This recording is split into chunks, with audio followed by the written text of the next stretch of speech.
AP శాసనసభలో సభ్యులకు సీట్ల కేటాయింపు జరిగింది. డిప్యూటీ స్పీకర్ రఘురామకృష్ణరాజు సీట్ల కేటాయింపుపై ప్రకటన చేశారు. సీఎం చంద్రబాబుకు బ్లాక్ 1లో సీట్ నెంబర్ 1 కేటాయించారు. డిప్యూటీ సీఎం పవన్ కళ్యాణ్కు బ్లాక్ 2లో 39వ సీట్ని కేటాయించారు. మాజీ సీఎం జగన్కు బ్లాక్ 11లో 202వ సీట్ కేటాయించారు.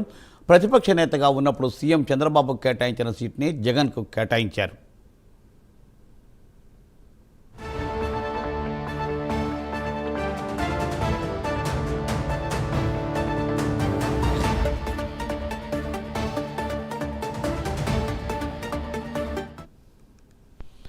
ఏపీ శాసనసభలో సభ్యులకు సీట్ల కేటాయింపు జరిగింది. డిప్యూటీ స్పీకర్ ఈ సీట్ల కేటాయింపుపై ఒక ప్రకటన చేశారు. చంద్రబాబుకు, డిప్యూటీ సీఎం పవన్ కళ్యాణ్కు, అలాగే జగన్మోహన్ రెడ్డికి సీట్ల కేటాయింపు డీటెయిల్స్ కూడా ఆ ప్రకటనలో ఆయన చెప్పడం జరిగింది. దీనిపై మరింత సమాచారాన్ని మా ప్రతినిధి శ్రీనివాస్ అందిస్తారు. శ్రీనివాస్. థ్యాంక్ యూ మూర్తి. ఈరోజు ఆంధ్రప్రదేశ్ రాష్ట్ర శాసనసభలో కూడా ఎమ్మెల్యేలకు కూడా అలాగే వాళ్ళకి సీట్ల కేటాయింపు చేస్తూ కూడా ఈరోజు డిప్యూటీ స్పీకర్ రఘురామకృష్ణరాజు కూడా ఒక ప్రకటన చేశారు.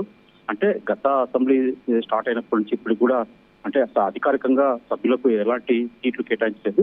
అలాగే కొనసాగిస్తూ సభ కొనసాగుతుంది. గత 2 పర్యాలు కూడా సీట్ల కేటాయింపు లేకుండా కొనసాగుతూ వస్తుంది. అయితే ఈ నేపథ్యంలో ఈ రోజు ఎవరికి ఎక్కడ అని ఒక స్పెసిఫిక్ గా సీట్లు కేటాయిస్తూ కూడా ఈరోజు డిప్యూటీ స్పీకర్ రఘురామకృష్ణరాజు నిర్ణయం తీసుకుని దాన్ని సభలో కూడా అనౌన్స్ చేశారు. దీని ప్రకారం చూసుకుంటే ఏదైతే సీఎం చంద్రబాబు నాయుడు మటుకు బ్లాక్ 1లో మొదటి సీట్లు చంద్రబాబు నాయుడుకు కేటాయించడం జరిగింది. ముఖ్యమంత్రి స్థానానికి మొదటి సీటు బ్లాక్ 1లో మొదటి సీటు కేటాయించారు. అలాగే డిప్యూటీ సీఎం జనసేన అధినేత పవన్ కళ్యాణ్ కు బ్లాక్ 2లో 39వ సీట్ నెంబర్ కేటాయించారు. అంటే 39వ సీటు అది బ్లాక్ లో ముందు వరుసలో ఉంటాడు ఆయన.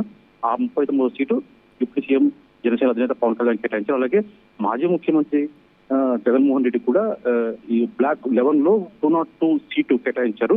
అంటే అతను ప్రతిపక్ష హోదా డిమాండ్ చేస్తూ కూడా అతను సభకు హాజరు కావడం లేదు. ఆయన కూడా అతనికి సీటు కేటాయించారు.